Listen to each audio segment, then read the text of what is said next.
116 অনুচ্ছেদের বিষয়ে যে মামলাটা দায়ের করা হয়েছিল হাইকোর্টে, সেটার রায় হলো। তো রায়ে 3টা অংশ আছে।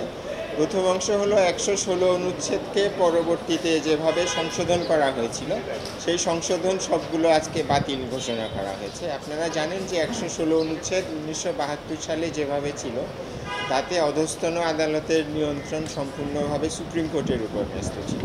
পরবর্তীতে এটাকে চতুর্থ, পঞ্চম এবং পঞ্চদশ সংশোধনীর মাধ্যমে সংশোধন করে এই কর্তৃত্ব রাষ্ট্রপতিকে দেওয়া হয় এবং আরও কিছু সংশোধনী করে রাষ্ট্রপতিকে সুপ্রিম কোর্টের সাথে পরামর্শক্রমে এই কর্তৃত্ব প্রয়োগ করতে বলা হয়। তো পঞ্চম সংশোধনীটা আগেই আপিল বিভাগ বাতিল ঘোষণা করেছিলেন। আজকে 116 অনুচ্ছেদের চতুর্থ এবং পঞ্চদশ সংশোধনী বাতিল করা হয়, যার ফলে 116 অনুচ্ছেদ 1972 সালের অবস্থায় ফিরে গেছে, যাতে করে অধস্তন আদালতের নিয়ন্ত্রণ এবং কর্তৃত্ব সম্পূর্ণভাবে সুপ্রিম কোর্টের উপর ন্যস্ত হয়েছে। এটা একটা দিক।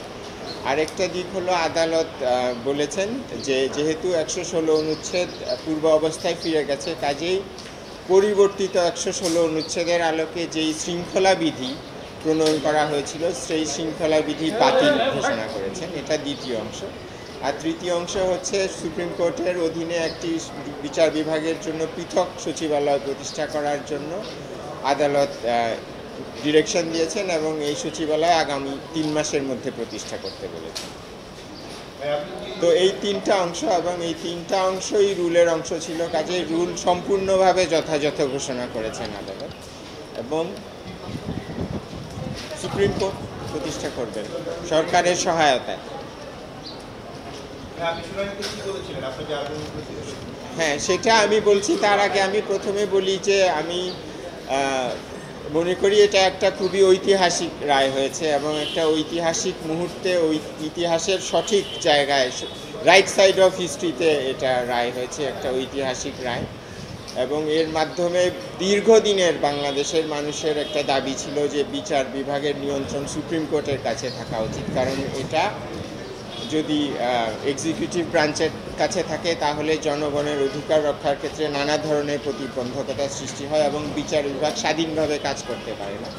এবং জনগণের অধিকার নিশ্চিত করা, আইনের শাসন নিশ্চিত করা, এই সমস্ত কারণে বিচার বিভাগের নিয়ন্ত্রণ সুপ্রিম কোর্টের কাছে থাকা উচিত। এবং এই দীর্ঘদিনের দাবি, এটা 80-90 দশক থেকে শুরু করে এই দাবি ছিল। 90-এর যখন আন্দোলন হয়েছে তখনও এটা দাবি ছিল।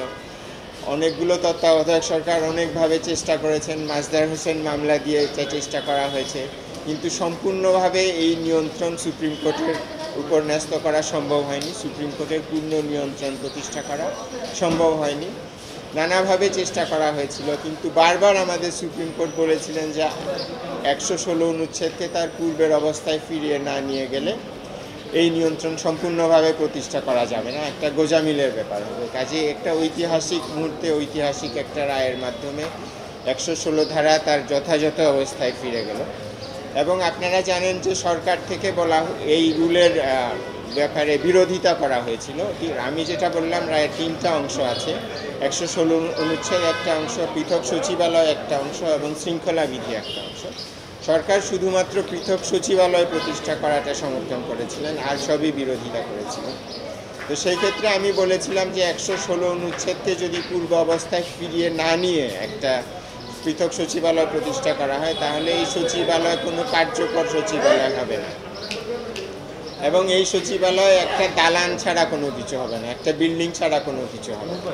তো আদালতও এই কথাটা আমি দেখলাম আজকে রেফার করেছেন যে 116 অনুচ্ছেদকে পূর্ব অবস্থায় ফিরিয়ে না নিয়ে গেলে যেই সচিবালয় হবে, এটা কোনো কার্যকর সচিবালয় হবে না, এটা শুধুমাত্র একটা বিল্ডিং হবে।